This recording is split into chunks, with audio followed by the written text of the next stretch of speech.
Hello everybody, this is Brandon, and what I'm going to do today is give you a quick first look at a new project I've been working on called Realms of Conflict.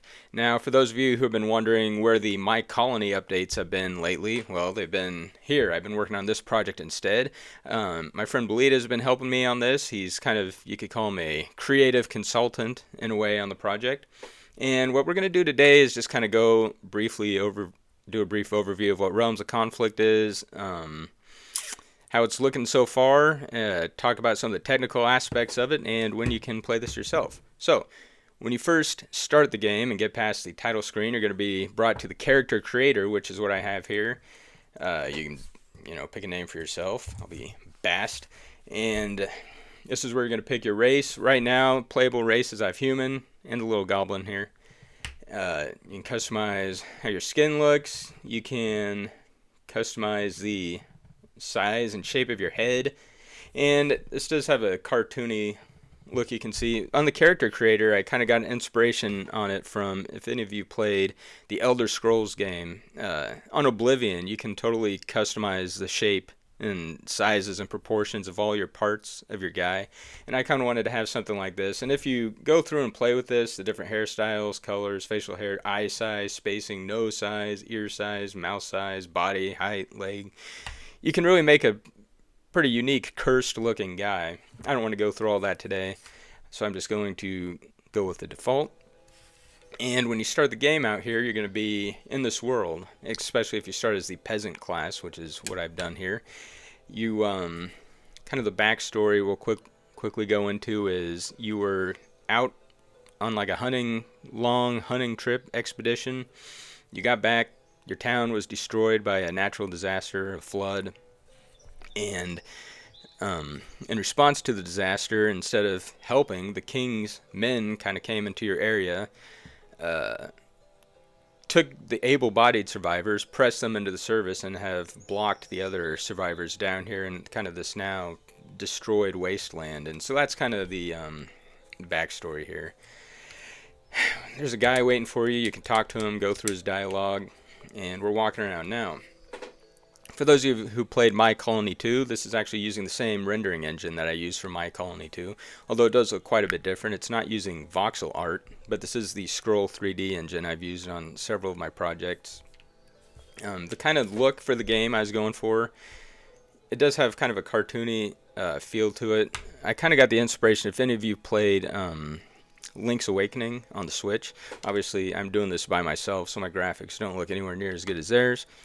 But that's kind of the vibe I was going for, kind of a cartoony toy look for everything.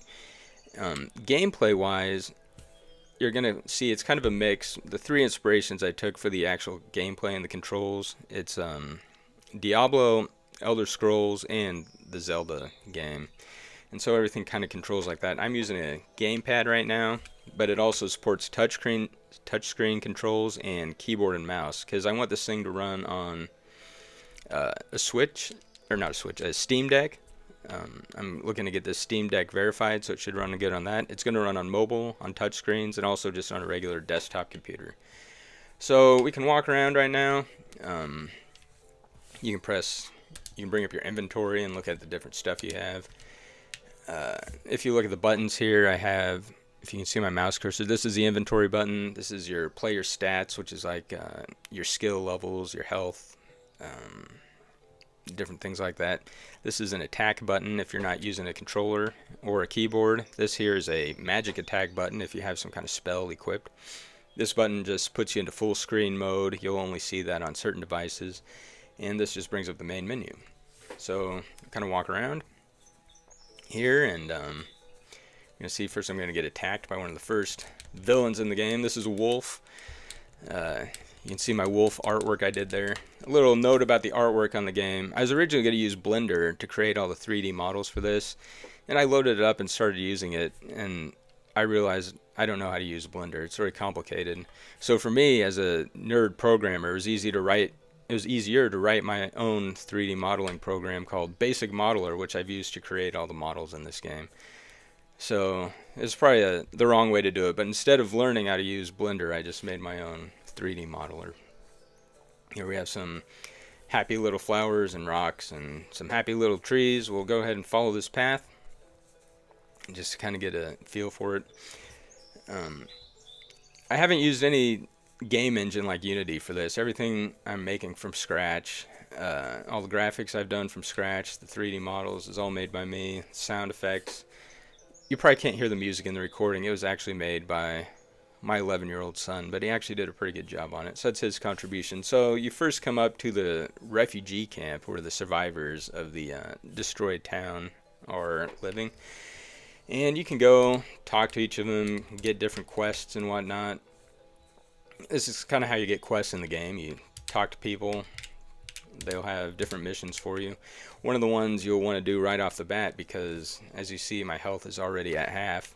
If you talk to this gal, she can normally offer you healing, but only if you go get the supplies that she needs first. So we're going to go ahead and run through that real quick. What she needs are these little plants here that you see growing. So we're going to collect a few of those, get what she needs, bring them back to her so we can actually heal ourselves, and then go on and look at some of the other stuff. Because if I try to show you the ruins of the town right now, I'll probably die, which would be embarrassing on a video such as this. So we're going to take what we found. The first quests in this game are super easy, just to get the player acclimated with the controls, the gameplay, so on. So I'm going to bring this back to her. Yay, I got it. Now I can heal. And so we are going to try to make it to the ruined town of the game and see if we can survive. In the gameplay, it's very open world. I try to take a lot of the inspiration, like I said, from Elder Scrolls, which I've played a lot of in my day.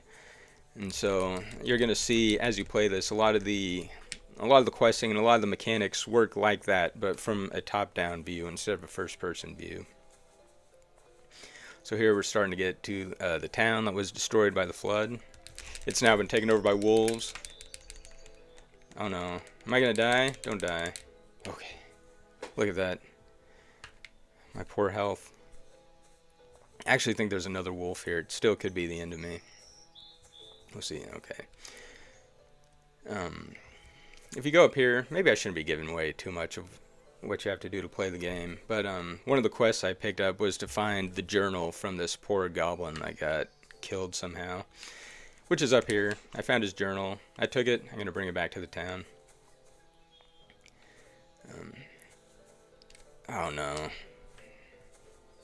I'm going to run. I don't know if I'll be able to get away from this guy. This might be the end of me. That's fine though. I might have shown you enough of the gameplay for now. I'll just let this wolf kill me. Oh, I died. So, let me turn the volume down. Okay, so this is where I'm at so far in the game. You kind of get the gist of the combat, the gameplay, the walking around, the visual style of it, and whatnot. As I said, I've been working on this for a few months now, making everything from scratch. Doing it like that takes a little longer, but the benefit is I understand how the mechanics work on it, so it's easier for me to add new features and update it and whatnot.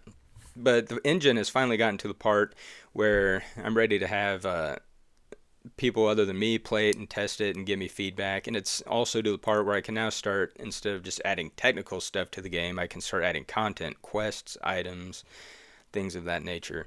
So, this Realms of Conflict is going to be released sometime next week, early next week, on Android as kind of an early access type of thing. And I'll be posting the links to that on all the Ape App social media. And if you're interested in a game like this, please give it a try. I'm really at this early stage, I'm looking for feedback of the technical nature because I want to get everything locked in perfect before I start going crazy on adding all the quests and the content and the story and everything to this. So this is coming very soon. Test it out, try the different control methods, touchscreen, controller, see how it works for you, see how it feels. Let me know of any performance problems you have, bugs you have, things like that. And stay tuned for more, because this is at the point now where I'm going to be adding a lot of story, a lot of content to it, and a lot of the things that get added to the game are going to be based on feedback from the players. So if you're interested in this game, interested in the project, and want to kind of shape how it's going, please let me know what you think. But anyway, this was the first look at Realms of Conflict. Hope you enjoyed it, and stay tuned for more. Thank you.